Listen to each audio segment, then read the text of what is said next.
Welcome back to Big Movie Mouth Off, the show where three Salt Lake City-based critics opine about cinema. I'm Jeff Counts. I'm Brooks Bird. And I'm Adam McDonald. We are in episode 19, and we're in May, going into June. Mhm. Temperatures are heating up. Budgets are heating up. We're starting to get some of the big popcorn titles, right? Yes. And I think it's going to be difficult to choose a coming attraction with everything that's on the horizon. And I say that Yeah. because we are going to do coming attractions again. We've got a standard show.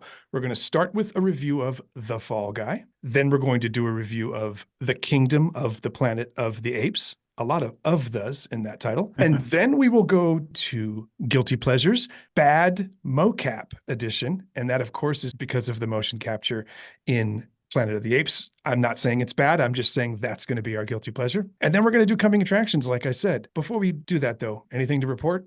I don't think No, so. I don't think we have any reshoots. I can't think of anything that's popped up. Okay. Yeah, it's just getting hot in my house, and we don't have AC or a swamp pool right now. So I got the fan blaring on me. So if y'all hear it, let me know, and I'll turn it off. Let's warm up this show. We're going to do a review of The Fall Guy. But before we get into it, here's a trailer clip. You've been a ghost. No phone call, no text. It's not like I didn't want to apologize. You don't have to explain anything. It was just a flame. So how have you been?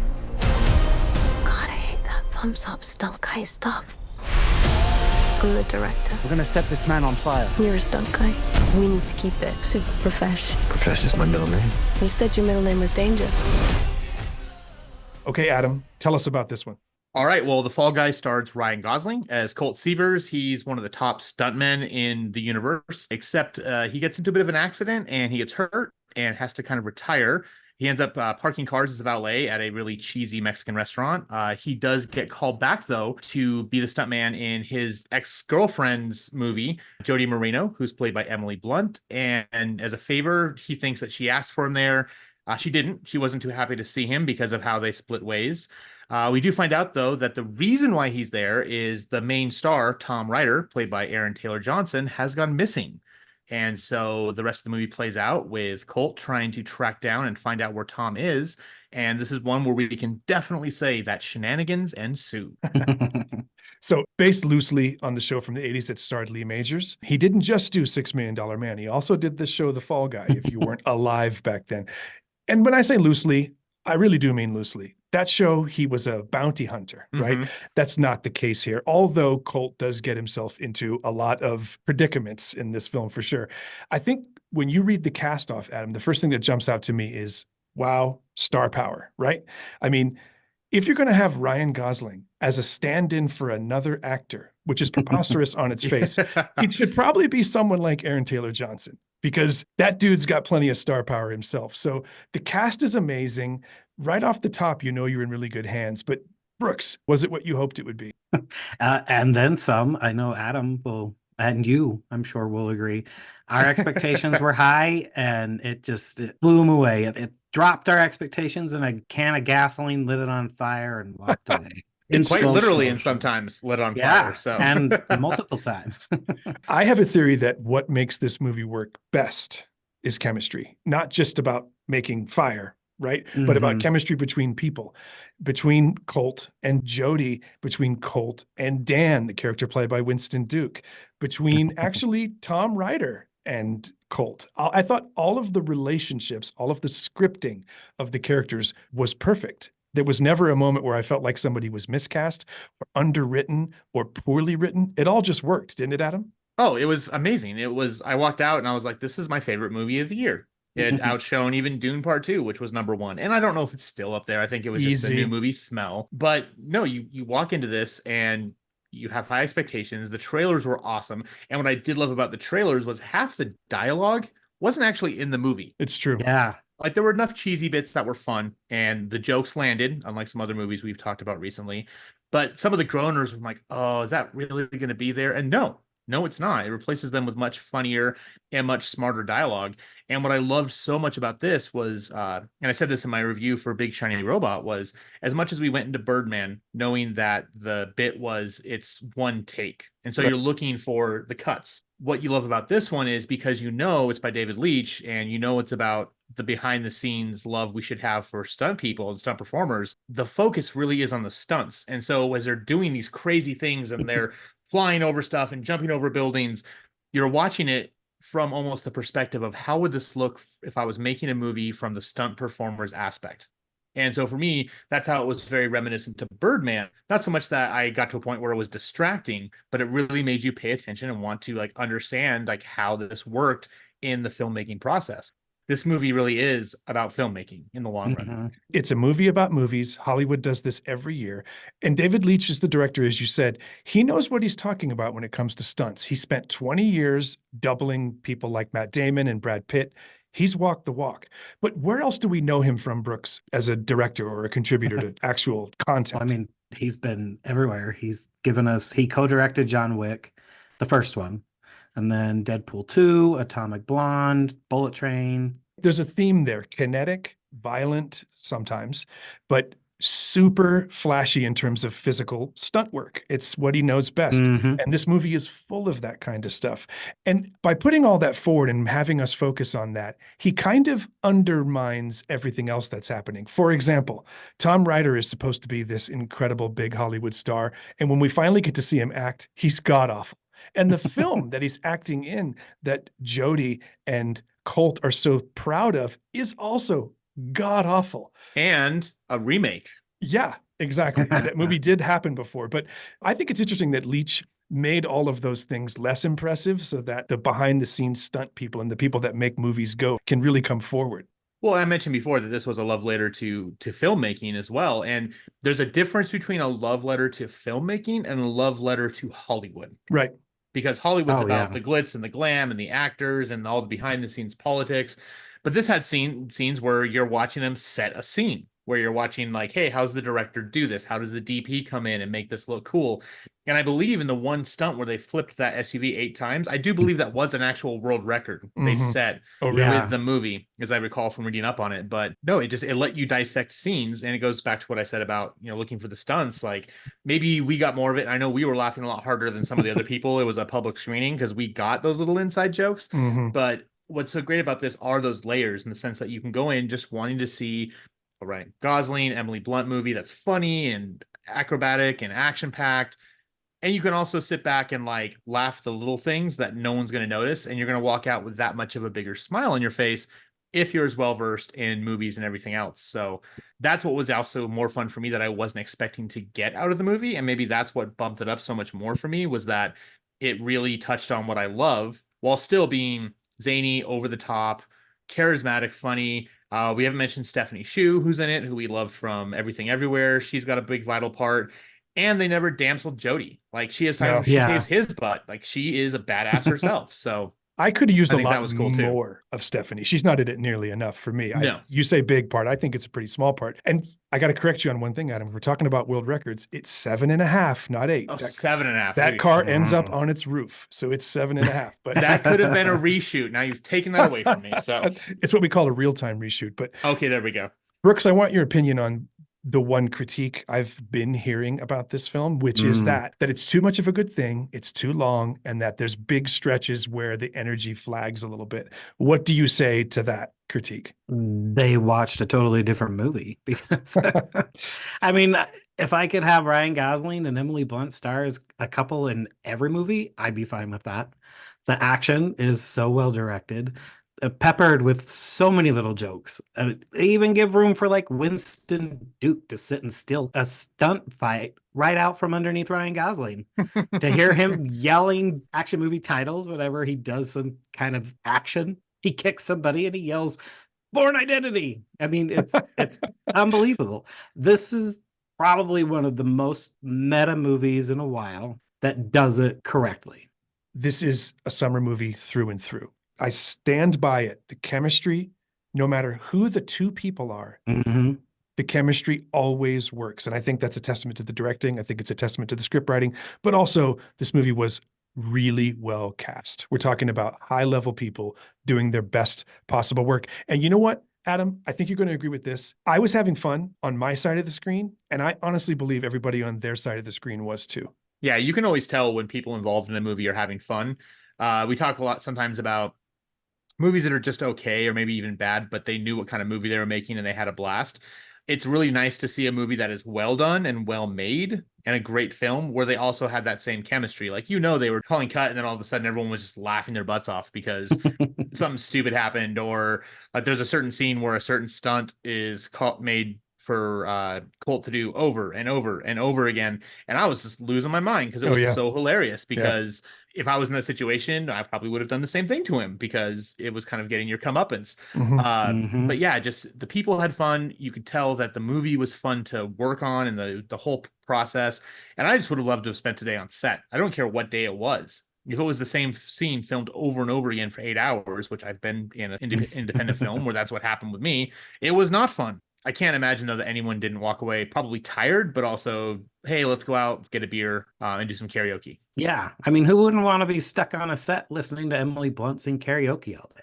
Yeah, I know. exactly. And I love the fact that you got to see what it takes to actually set a person on fire, do a car jump, have explosions go off. It takes dozens, if not hundreds of people to pull these things off. So when people talk about budgets, as I did during the opening, you kind of understand it when you see this movie. The stuff that's behind the scenes is right front and center, and I love that about it. Let's jump to scores. Brooks. Well, it's pretty perfect from start to finish. There was one spot where I kind of worried that a character wasn't going where I thought that what they were doing with the character was too obvious, but then they turned that into a joke as well. And kudos to that. And it's also the best use of Taylor Swift in any movie ever. Yes. Totally agree. Perfect. Well, what's your score? Oh, it's an obvious 4. 4 stars. Four Okay. explosions. 4 explosions. explosions. 4 thumbs up. Are you signaling what your score is, Adam? Why don't you jump in next? So I do want to talk about 2 things really fast. There is a great documentary on Peacock called Action, which does chronicle a lot of stuff that David Leitch has done. Yeah. Great thing to see.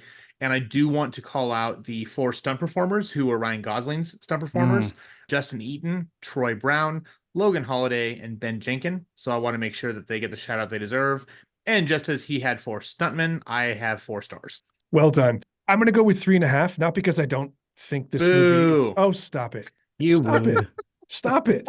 I didn't speak up when I asked you the question, Brooks, but I did feel like there were a couple of moments where the energy got a little bit low. And that's the only thing for me that's keeping it from being absolutely perfect. But come on, 3.5 is a great score. Especially for this kind of movie. Yeah, exactly. So fine.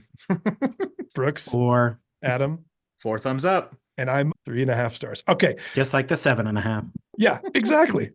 This close. Had the car ended up on its wheels, we'd be at 4 stars. But it didn't. Oh, I see how it is. Okay, well, I will email David Leitch and tell him to refilm that scene for the director's cut. Oh, he's because listening. It will make counts add. He better be listening. We're giving him all the praise. Exactly. Better land on its wheels next time. All right. All right. We're going to talk about the Kingdom of the Planet of the Apes next. Before we jump into it, we're going to listen to a little bit of the trailer.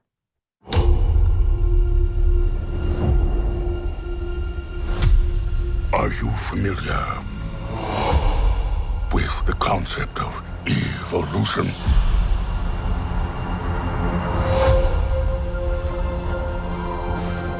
In their time, humans were capable of many great things.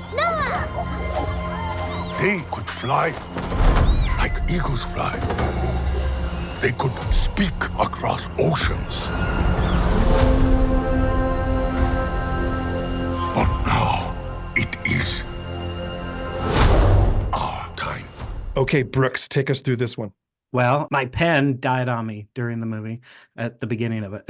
So I didn't have any notes written down. I just watched the movie. And so... Did you run out of ink trying to write down the title? Basically. But the good thing is it goes right into acknowledging Caesar's death. And we get that moment, which hit a lot harder than I thought it would, because I had just watched the other trilogy that Matt Reeves finished. And then many generations later, there's a new tribe of apes trying to live peacefully with Noah, and they come across some humans and worse monkeys, and CGI ensues. Yes. I think the plot could be boiled down to humans and worse monkeys. I think you got it exactly right there. This movie, for me, it was an interesting experience. Adam, you and I watched it together, and I felt the entire 2 hours and 25 minutes, I say that with eyebrows raised, for the entire runtime of this film, I felt like something was missing. And I couldn't decide if it was the heart or the brain. Like, which person on the yellow brick road am I right now? Something's missing. And I think I've landed on a place that everybody does in an interview. And I'm going to say a little bit of both, because I didn't find as much to invest in with this film. And I didn't think that, and I'm going to use the word science in air quotes, because I understand the world we're in, and I'm not going to critique the world. But Yeah. I felt like there were too many internal inconsistencies with the science and the timeline and the history. There were too many things that didn't track that took me out of it. So I felt like both the brain and the heart were missing. Adam, what did you think sitting there next to me? So my biggest problem with this, we kind of talked about it a lot with Abigail. In fact, Counts, when we walked out, I very specifically said this reminds me of Abigail in that it took way too long for the interesting stuff to happen. Yeah. So for Right. me, when they finally got to the camp and were introduced to Proxima Caesar, who's the big bad guy, like that's when it started getting interesting for me. And I started, getting more into the characters. I do think the characters are very shallow. And we can Mhm. talk about that in a little bit. But when you're an hour and 10 minutes into your 2 hour and 20-minute movie and you're finally going to start talking about things that are interesting and cool, that's a big problem. And don't get me wrong, like the mocap and the graphics were great. I would love to see, I think Brooks, you were telling me that one of the features on the Blu-ray or 4K is going to be seeing the people doing the mocap. I think that'd be awesome to see. Allegedly. Allegedly, they're going to put a full version of it with the original actors. Let's be honest, it's some of the greatest mocap I've ever seen. Like, they are doing things now A lot of it, yeah. They make Yeah. the uncanny valley narrower and narrower with every film. Brooks, I'm curious how you feel about it. You saw it weeks ago. Has your opinion on it changed since then? Well, when it was over, I looked over at my buddy Billy and I said, I guess we can call this Side Quest the movie, because it just felt like, even though it was in the future from what we last saw, it felt like it was running parallel to everything else and never really had anything to do with the anything until it got to like the last 2 minutes of the movie. And even then, that's my biggest pet peeve, is it feels like it's pulling a Paula Abdul. They took 2 steps forward and then they took 2 steps back. I don't like where it's probably going. I don't feel like they're setting up a rich story with which they can build future films on. The producers have said they have a 9-movie plan for this. Nope. Oh, good. Yeah, I don't know about that. It's funny though, Brooks, that you mentioned Side Quest. What's the other video game thing I mentioned to you when we left, Adam? You said it felt like DLC. Exactly. It didn't feel like a complete game. It felt like downloadable content. And that's part of what I was trying to say before, that I just felt like something was missing. And I think from the beginning, I could already tell that the stakes weren't going to be as big as I had gotten the other films. It feels like a tiny story in a big world, and I wanted to be back in the big world. Yeah, there weren't any from the word go. And that took, like Adam said, half the movie to get to any. And even then, what they got to, that wasn't worth the time at all. Adam, did it bother you that, this is supposed to be many, many generations after Caesar lived, which we assume is many years after the fall of humanity?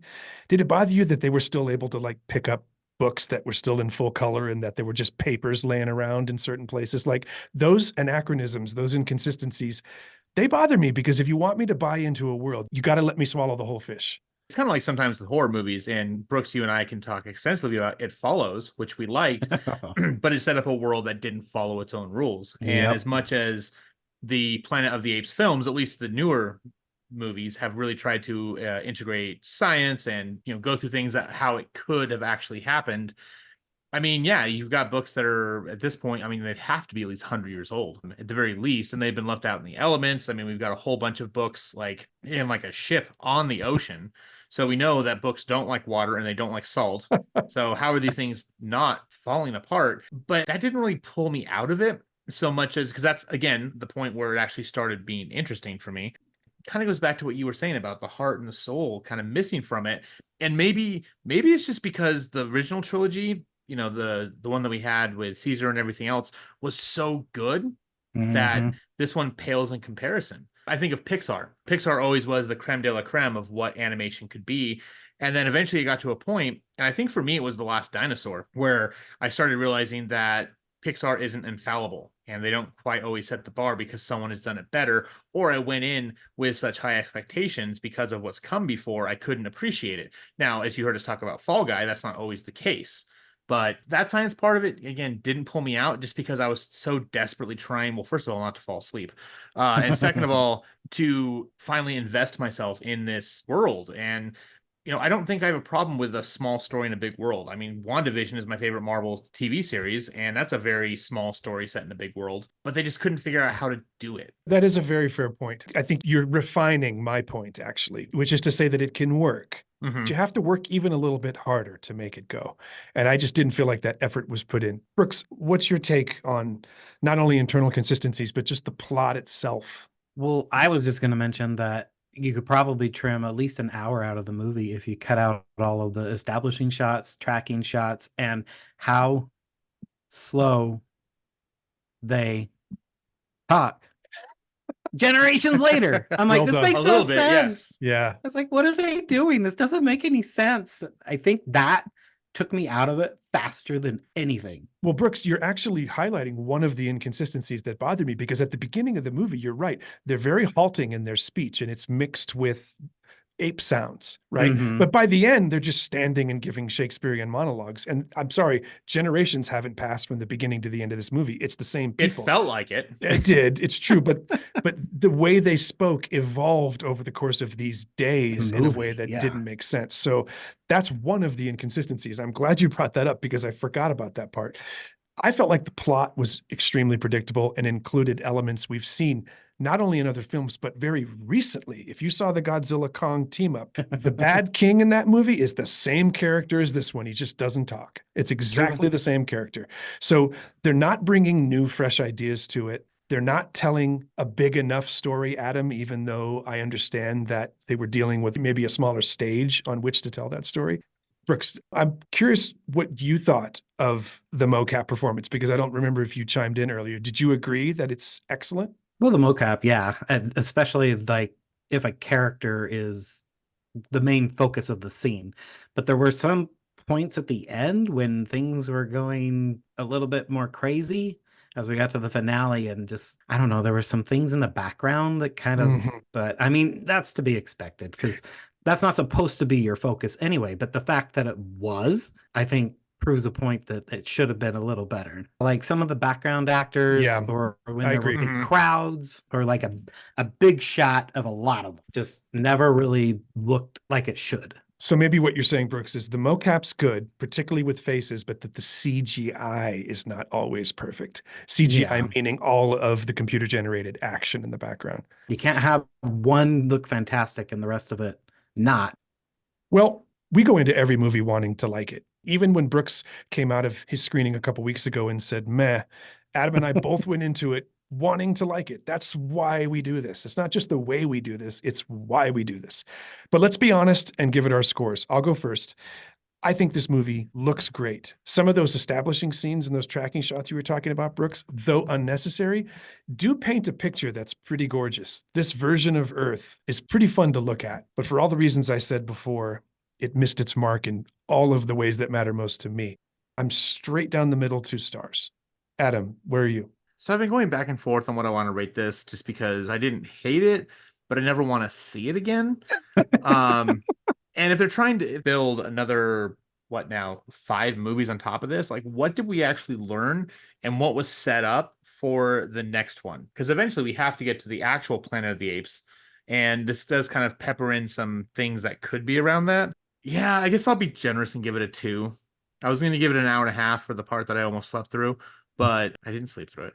There's things they do really well. I think the mocap is Mhm. amazing. I do give them credit for trying to tell a smaller story in that big universe because I think you can do that. I just feel there just wasn't enough there to really recommend it. And I even had friends who love the series who just go see movies like once or twice a year, and even they were like, "What'd you think? What'd you think?" I'm like, "I haven't seen it." They're like, "Oh, you probably shouldn't." So when you've got people who don't see a lot of movies telling you don't go see this, that's kind of telling as well. So Oh, yeah, boy. I'll give it a 2. A So. stretch 2, it sounds like. But Yeah. Brooks, what about you? Well, I think what the biggest problem is, and we keep saying the small story in a big world, is that we already had a trilogy done. It's out of the way.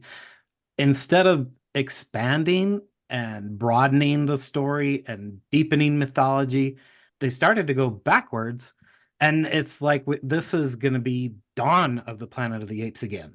Mhm. Yeah. Hopefully, the next one will be better, but this one just doesn't set anything up that I could tell. And what it tries to set up, I'm not buying, and I don't like it.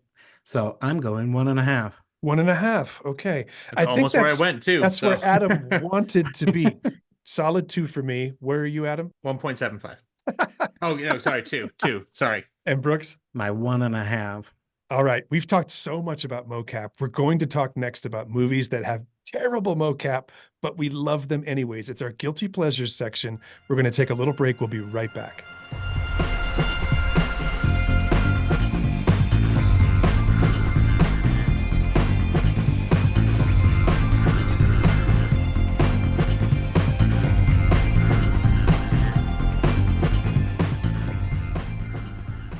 And we're back on Big Movie Mouth Off. I'm Jeff Counts. I'm Brooks Bird. And I'm Adam McDonald.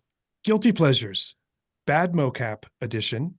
I'm worried, Brooks, that we have the same movie again, but let's just see. I'm going to let you go first so you can win the day. Well, I don't think that the mocap's as bad as everyone says it is, but I'm going to smash it with Ang Lee's Hulk. Dang it. Brooks, go to your room with no dinner. I Good can't thing believe I already had my salad. we picked the same movie again. You blew me up. Well, I love this movie. talk about why. I mean, Ang Lee did what people are still trying to do, which is, make an actual comic book movie. It was the first to do it and do it correctly. And people have huge issues with the plot, but apparently they've also never read the comic books, clearly. And it's just as bad as people think the mocap is. I mean, I have it in 4K. It looks phenomenal still. I don't care. It looked great on DVD and Blu-ray. All right. I don't know. I think it looks good. Brooks, we agree on this movie being something that we love, but we do not agree on the mocap looking good. I do not think the mocap has held up at all. And I do agree about the comic book sentiment, though, because there are so many beautiful moments in this film where he pulls the camera back, and if you press pause, it looks like a panel from a really beautiful book. He gets the visuals right, and he's trying to tell a patient, quieter story that I absolutely loved. Here's the weird little backstory to Ang Lee's Hulk, though. People don't know this. He did the mocap himself. It's him. You can find videos of him doing it, and it's hilarious. I just saw that. I kept seeing him with like mocap stuff on, and I'm like, is that Ang Lee? There's a scene where he's throwing what's supposed to be in post a tank, and it looks so ridiculous. Sometimes you got to wrestle your boss to the ground and tell them no, because that was not a good idea to let him do that. It's really lame. Amazing. All right, so I agree with you, Brooks. My guilty pleasure is 2003's Ang Lee Hulk, the Eric Bana version. This is not the Ed Norton version. Watch it. I think you'll be pleased with the storytelling, and At we'll have least. to decide if Brooks and I are right about the mocap. So I mean, as long as we don't talk about the dogs. Yes, that's true. Just sent you a screenshot of the bad CGI in our group chat, so you can take a look at that. But yeah, it was funny because Counts and I were at the movie last night waiting for it to start through the 20,000 ads they have. And we were talking about that, about how it's still a good movie. Like I don't see it as a guilty pleasure at all. I just don't think I think the CGI was where it could have been for that time. let's be honest, though, that movie was not beloved, Adam. Like it did not. No, it's not. A lot of support. So when I call it a guilty pleasure, I totally agree it's a good movie, but the world disagrees with me. So what's yours? So my guilty pleasure, I have to go with Terminator Genesis. So the biggest thing is you've got Jason Clarke as John Connor, and I'm going to spoil it, whatever, like, because it's been out forever, that he is actually a Terminator himself. But first of all, like, I don't know how they even tried to record his performance, because there is no performance there. Like, it is so bad. It's just cringeworthy. But this does a thing I love where it messes with timelines.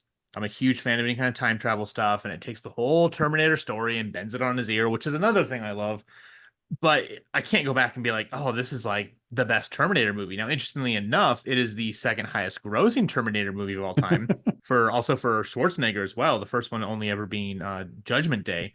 So if you're a huge Arnold fan and you're a huge Terminator fan, honestly, if you're the latter, you probably won't like it, because you're like, what the heck happened? This isn't the story I love.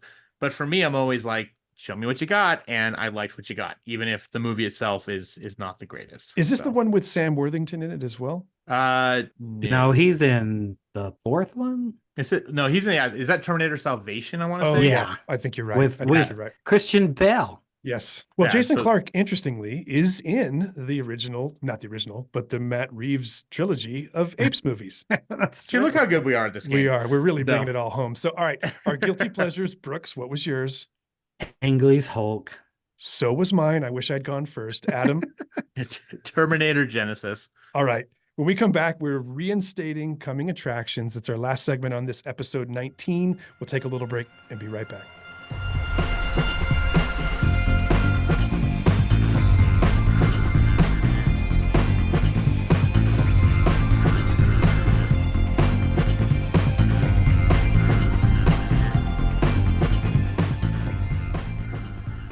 And we're back for our last segment on episode 19 of Big Movie Mouth Off, coming attractions.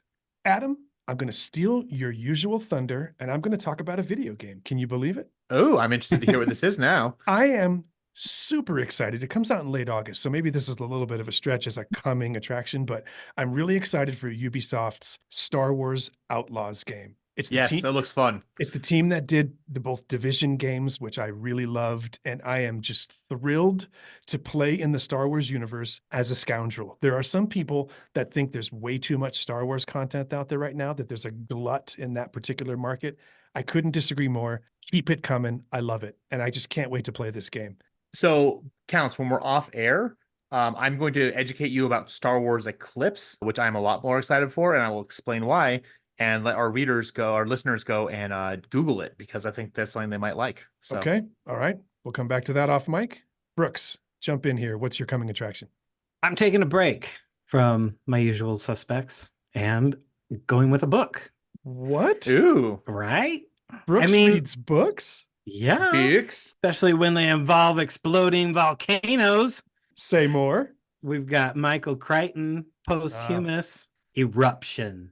I'm not a big fan of James Patterson. I have a feeling this is going to get very silly, but it also makes me think maybe it'll be super old school type Crichton back when he was doing his little pulp fiction type books.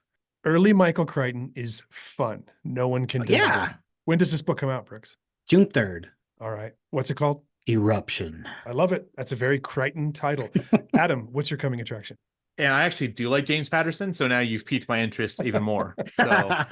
So this is a movie. I'm actually doing a movie this time, which is kind of weird, that I was very dubious about. But then they just, as we record this, released the trailer, the second trailer yesterday, and that is for Wicked, the movie. Oh, Adam, I watched the trailer. It looks like Hogwarts doctoral program. So it kind of is, and people who've seen the musical know it's about how the quote unquote Wicked Witch of the West, Elphaba, meets Galinda before she's Glinda the Good at basically witchcraft college kind of thing, and how It's they become Hogwarts friends. doctoral school. That's what Is she it is. popular? Maybe she becomes popular. There's a certain song involved. But the one thing that really, because like the actress who's playing Elphaba, she already has nailed it. She can do the notes, she can do the role. But Ariana Grande, I was a bit worried about because she's a pop singer. And if you go back, Joe Jonas did Les Miserables, and he could sing, but you could tell he was straining too hard and couldn't hit the notes. So hearing Ariana Grande sing Popular and some other ones, and really hearing her hit those notes, because she is a talented singer, we just hadn't heard it. That's what drew me over into the next step. You got Michelle Yeoh as Miss Morrible, Madame Morrible, so she's one of the people in there who I love. Jeff Goldblum as the Great and Powerful Oz. So I'm excited now, and I wasn't as of 2 weeks ago. So good on them for doing a great trailer that really got me in, because I love the musical. I've seen it multiple times, and I'm excited for it. And we should say it's Cynthia Erivo in the lead, and she's fantastic. Yes. So it is incredibly well cast, and I'm excited about that. I'm mostly joking about the Hogwarts doctoral program thing because I actually do love that kind of storytelling. I'm in the middle of Hogwarts Legacy right now, the video game, and loving every second of it. So since we talked about video games, my coming attraction is Star Wars Outlaws, due out, I think, on August 30th. Brooks? Mine was Michael Crichton's Eruption, co-written by James Patterson. Adam? Mine is Wicked, part 1 because they are doing a part 2 apparently. Well, that's the only way to do movies now, I guess. But Right? okay, well, lots to look forward to there. It's going to be a little bit longer break than normal because I'm traveling overseas for a couple of weeks. Yeah, I know. Fancy. Well, Thank you. and we thought Adam was important. Well, Adam's still important. I just might be slightly more important. Look, It's so humble. look, our show has a very adorably unpredictable release schedule, so this shouldn't surprise anybody. It's going to be a little bit longer than normal, but we will be back very soon talking about films. There's so much coming up, like Furiosa. Can't wait to talk to you guys about that one. Until then, I'm Jeff Counts. I'm Brooks Bird. And I'm Adam McDonald. Thank you for listening.